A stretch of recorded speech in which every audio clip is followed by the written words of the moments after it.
حافظ محمد زبیر، حافظ محمد عادل، حافظ شیخ کاشف، ان تینوں حضرات کو دعوت دیتا ہوں کہ یہ آئے مولوی اور جاہل پیر اس عنوان پر اپنا مکالمہ پیش کریں۔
السلام علیکم ورحمۃ اللہ وبرکاتہ۔ وعلیکم السلام ورحمۃ اللہ وبرکاتہ۔ بھائی عادل، آپ نے مجھے پہچانا نہیں؟ شکل و صورت تو جانی پہچانی معلوم ہوتی ہے، مگر اس حلیے سے آپ کو پہچان نہیں رہا ہوں۔ آخر آپ ہے کون؟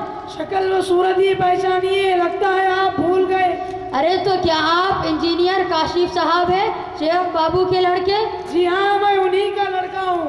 ارے تو آپ نے کیا حالت بنا رکھی ہے، یہ سب کیا ہے میاں؟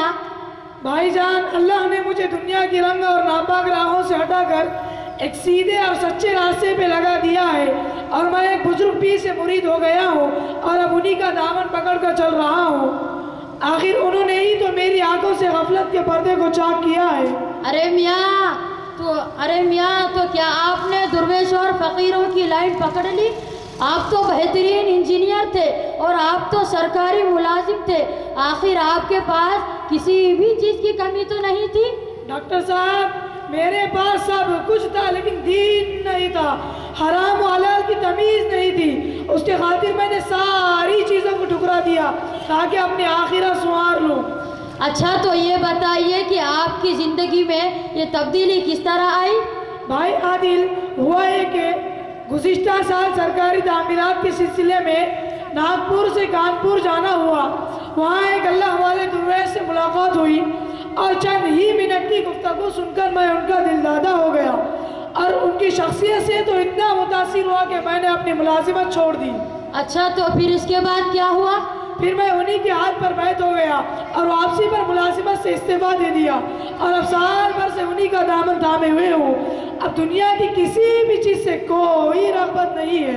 بھائی جان، آپ نے فیصلہ جوش و جذبات میں کیا ہے اور بہت جلد بازی میں کیا ہے، یہاں تک کہ آپ نے اپنے ذریعہ معاش کو بھی چھوڑ دیا، جبکہ دنیا میں ہر شخص اس کا ضرورت مند ہے۔ اگر آپ کو دین ہی حاصل کرنا تھا تو علماء حق کی صحبت اختیار کرتے، دین بھی حاصل ہوتا اور دنیا بھی ہاتھ سے نہ جاتی۔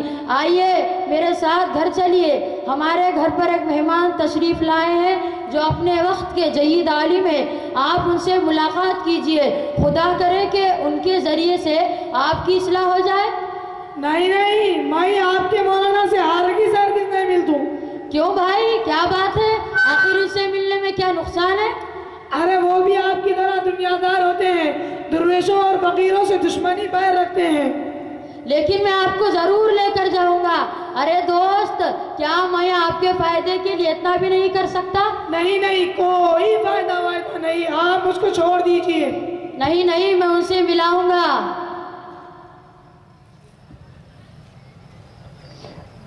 السلام علیکم ورحمۃ اللہ وبرکاتہ۔ وعلیکم السلام ورحمۃ اللہ وبرکاتہ۔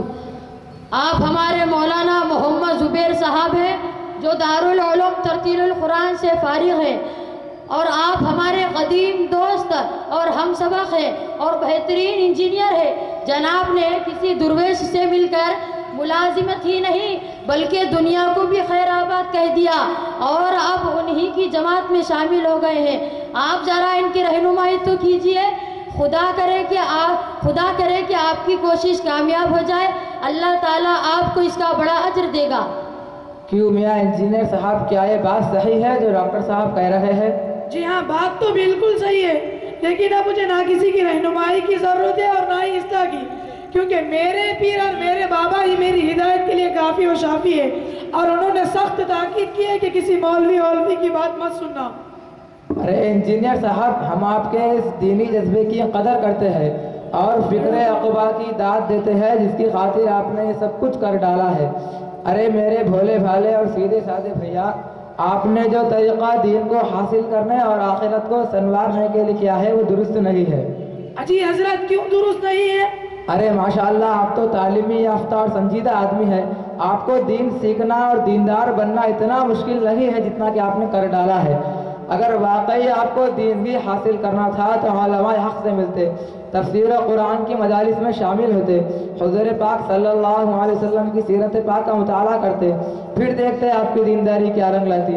نہ ملازمت چھوڑنے کی ضرورت تھی اور نہ ہی دنیا کو خیر بات کہنے کی ضرورت تھی۔ ارے حضرت بس کیجئے، کسی اور کو بہکائیے، تم جیسوں کے کہنے سے میں اپنے پیر کا دامن نہیں چھوڑوں گا۔ تو ہم کب کہہ رہے ہیں کہ آپ اپنے بابا کا دامن چھوڑ دیجئے؟ پھر اس طرح بہکانے والی باتیں کیوں کر رہے ہو؟ آپ پہلے اپنا پائجامہ اوپر کر لیجئے۔ اگر واقعی آپ کو آخرت کی فکر ہے، قبر اور میدان حشر میں کامیابی کی تمنا ہے تو اسلام کے ارکان کا پابندی سے ادا کیجئے، خاص طور سے نمازوں کا اہتمام کیجئے، جھوٹ، حسد، بغض، کینہ، غیبت اور چغلی وغیرہ کی تمام برائیوں سے بچیے، شریعت کے اصول کی جانکاری کے لیے سچے علماء سے ملیے، قرآن و حدیث سے رابطہ قائم کیجئے، انشاءاللہ دونوں جہاں کی کامیابی آپ کے قدم چومیں گی۔ کیوں مولانا صاحب، آپ کو جو کہنا ہے پیٹ بھر کر کہہ لیجئے۔ اچھا تو کان کھول کر سنیے، یہ کوئی کمال کی بات نہیں ہے کہ آدمی دنیا کو چھوڑ کر آخرت کو بنائے، کمال تو یہ ہے کہ آدمی دنیاوی معاملات میں رہ کر اپنے مولا کو راضی کر لے۔ اصل تقویٰ اور شرافت تو دل میں ہونی چاہیے۔ یہ سب کیا ہے جو آپ نے کر رکھا ہے؟ انسان اپنے عقائد کو درست کر لے، نیک اعمال کرے، اسی کا نام تصوف ہے۔ صرف کسی بزرگ پر بیعت ہونے کو نجات کا ذریعہ سمجھنا حد درجہ حماقت ہے۔ لیجئے ڈاکٹر صاحب، آپ کے مولانا نے تو اچھی خاصی تقریر ہی جھاڑ لی اور ہمارے بابا اور درویشوں کی تو بالکل اہمیت گرا دی۔ ارے میاں، میں تو پہلے ہی کہہ رہا تھا کہ یہ مولویوں کی درویشوں سے دشمنی ہوتی ہے جیسے شیطان کی بابا آدم سے ہے۔ ہمارے بزرگ ٹھیک ہی کہتے ہیں کہ ہم فقیروں کی شریعت سے کبھی نہیں بنتی۔ استغفراللہ، لا حول ولا قوت الا باللہ۔ انجینئر صاحب ذرا سنجیدگی سے سنیے اور سمجھنے کی کوشش کیجیے۔ ارے میاں انجینئر صاحب، شریعت تو اللہ کے قانون کا نام ہے، احکام خداوندی کا دوسرا نام شریعت ہے۔ اب جس کی شریعت یا احکام خداوندی سے نہ بنے وہ کیسے اللہ کا ولی ہو سکتا ہے؟ وہ تو کچھ اور ہی ہو سکتا ہے جس کو میں یہاں مجمع میں کہنا مناسب نہیں سمجھتا ہوں۔ میرے عزیز، شاہی قانون کا مخالف ہرگز وفادار نہیں ہو سکتا، بلکہ وہ تو غدار ہی ہوگا۔ یہ تو عمل نہ کرنے کا ایک بہانہ ہے کہ فقیروں اور درویشوں کی شریعت سے نہیں بنتی۔ سمجھیے آپ کہ ایک مسلمان کی زبان سے تو ایسے الفاظ نہیں نکل سکتے۔ ذرا غور تو کیجئے کہ آخر آپ کیا کہہ رہے ہیں۔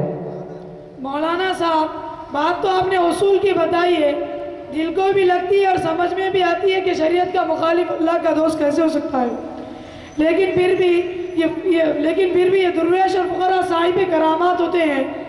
ہمارے دادا پیر ہوا پر مسلح بچھا کر نماز پڑھتے تھے اور کچھ ابھی بھی زندہ ہے، وہ رہتے ہیں ہندوستان میں لیکن دل کعبے میں جا کے نماز پڑھتا ہے۔ جسم ضرور یہاں رہتا ہے لیکن دل مدینے میں نماز پڑھتا ہے، اور تم مولوی لوگ سمجھتے ہو کہ وہ نماز ہی نہیں پڑھتے؟ دیکھیے کتنی بڑی بڑی کرامات ہے۔ آپ ان کو کرامات سمجھتے ہیں؟ آدمی ریاضت اور مجاہدے کے ذریعے سے بھی بڑی بڑی چیزیں حاصل کر لیتا ہے۔ ہوا پر مسلح بچھانا کوئی کمال کی بات نہیں ہے، کیونکہ مکھیاں اور مچھر بھی ہوا میں اڑتے ہیں۔ اور رہی یہ بات کہ دل کعبہ مدینے میں جا کر نماز پڑھتا ہے تو خوب اچھی طرح سن لیجئے کہ نماز کا تعلق صرف دل سے نہیں بلکہ پورے جسم سے ہے.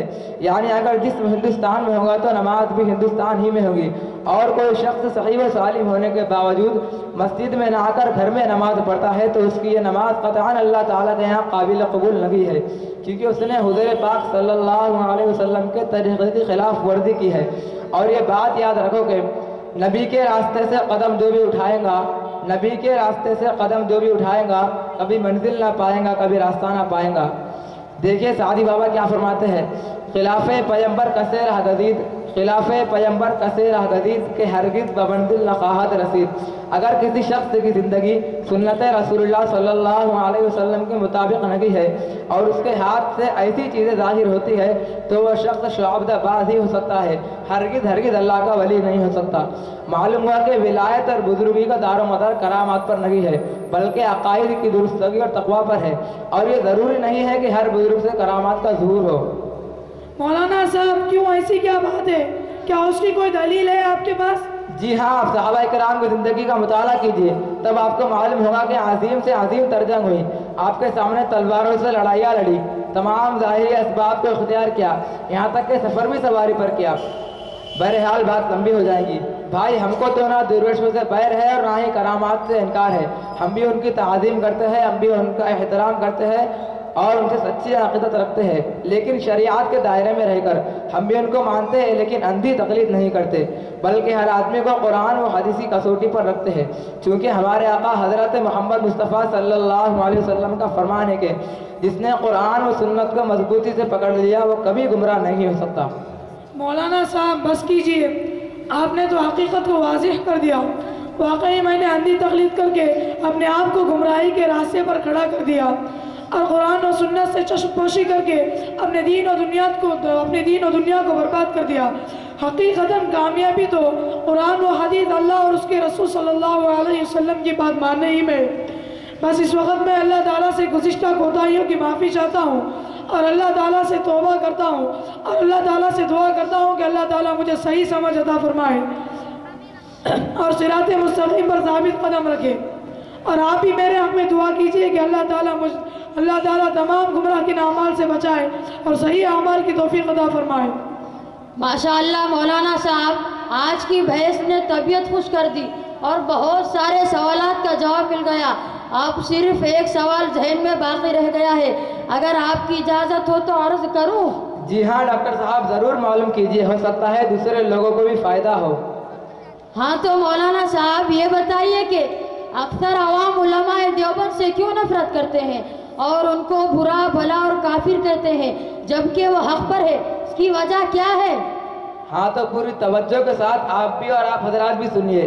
اصل بات یہ ہے کہ علماء دیوبند نے کبھی بھی دنیا دار مولویوں کی بنائی ہوئی رسم و رواج کا ساتھ نہیں دیا بلکہ ہر اس چیز کی مخالفت کی ہے جس کا شریعت سے کوئی تعلق نہیں ہے اور ہمیشہ عوام کو صاف صاف اور سیدھی سیدھی بات بتائی ہے اور صحیح دین و شریعت کو سمجھانے کی پوری کوشش کی ہے جس سے جیب بھرو پیر کی جیب پر اور پیٹ بھرو پیر کی پیٹ پر فرق پڑتا ہے.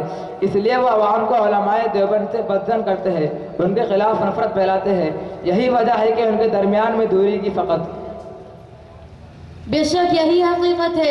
اللہ تعالیٰ آپ کو دارین کی سعادت نصیب فرمائے اور تمام ہی شمع رسالت کے پروانوں کو ہدایت نصیب فرمائے. ماشاء مولانا صاحب اب کافی وقت ہو چکا ہے، پھر کبھی انشاءاللہ ملاقات ہوگی، لیکن آپ دعاؤں میں ہمیشہ یاد رکھیے. السلام علیکم. وعلیکم السلام ورحمۃ اللہ وبرکاتہ. ماشاءاللہ حضرات یہ تھے ہمارے ادارے کے 3 طالب علم، جزاکم اللہ خیر و احسن الجزا. اب میں اس کے بعد ہمارے علاقائی زبان میں ایک